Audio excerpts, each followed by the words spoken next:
मध्य प्रदेश के बालाघाट के वाराणसी विधानसभा क्षेत्र के विधायक प्रदीप जायसवाल से जुड़े घटनाक्रम के बाद अब विधायक के समर्थन में दर्जनों समाज ने एकजुट होकर सर्व समाज के नेतृत्व में तहसीलदार व पुलिस को आवेदन देकर प्रदीप जायसवाल की छवि को धूमिल करने वालों के खिलाफ कार्रवाई की मांग की गई है।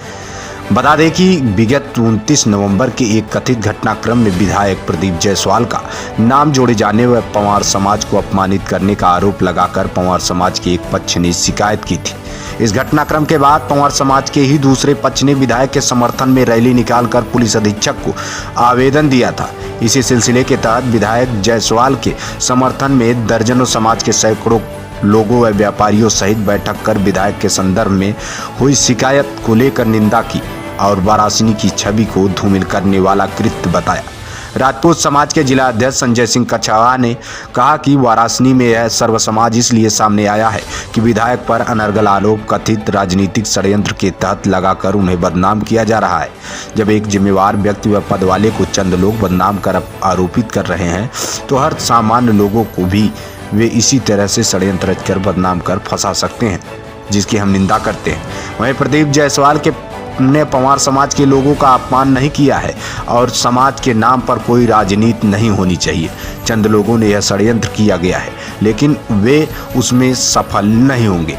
हमने आज सर्व समाज के लोगों से इस बात की चिंता की कि हम भी किसी न किसी समाज के व्यक्ति या कर्मचारी उनके दुकान पर कार्यरत हैं, अगर वह समाज भी होना बताकर घटना के नाम पर फंसाने की साजिश करने लगे तो आगे वे कार्य कैसे कर सकते हैं।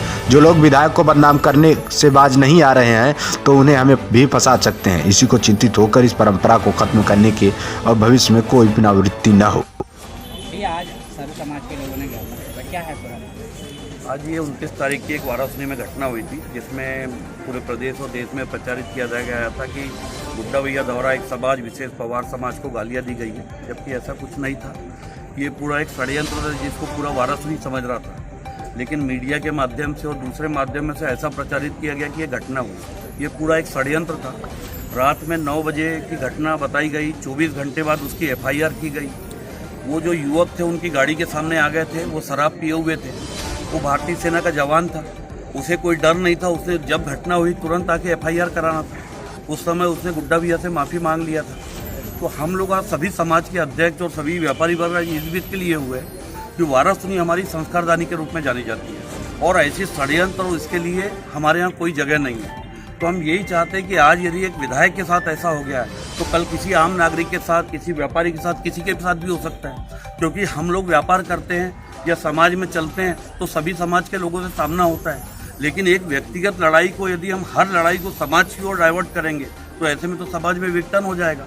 इसी बात का हम लोग आज निषेध करने के लिए सब लोग जमा हुए हैं कि ये जो घटना गुड्डा भैया के साथ हुई है अब ये हमारे क्षेत्र के किसी के भी साथ ना हो, क्योंकि हम व्यापार कर रहे हैं, हम रोड में चल रहे हैं। कोई लड़ाई को यदि समाज के रूप में, यहाँ सभी समाज है, कोई अल्पसंख्यक है, कोई बहुसंख्यक है, लेकिन किसी तरह का इस टाइप का समाज के नाम पे दबाव ना बनाया जाए। इसी बात की हम लोग आज अधिकारियों से मांग भी कर रहे हैं, इसी चीज़ का हम ज्ञापन दे रहे हैं और हम चाह रहे हैं कि इसकी उच्च स्तरीय जाँच हो जाए, जिससे इस षड्यंत्र के पीछे के लोग भी बेनकाब होना चाहिए कि उन्होंने कैसे षड्यंत्र करके इस पूरी घटना को अंजाम दिया है। क्यों नहीं सभी समाज के अध्यक्ष लोग यहाँ पे आए हुए हैं।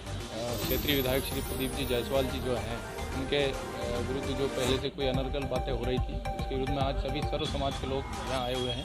अभी हम लोगों को ज्ञापन दिया गया है, वरिष्ठ अधिकारी से चर्चा करके जो भी कार्रवाई होगी वो विधिवत कार्रवाई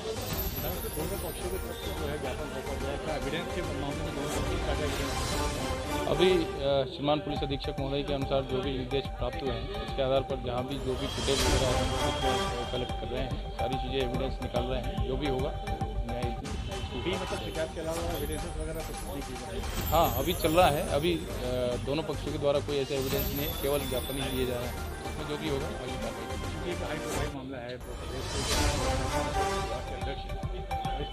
मामले में क्या किसी तरह की कोई विशेष टीम गठित की जा रही है? गठित जो भी है वरिष्ठ अधिकारी जिस तरह से समयानुसार निर्देश दे रहे हैं उसके अनुसार हमारी कार्रवाई जाती है।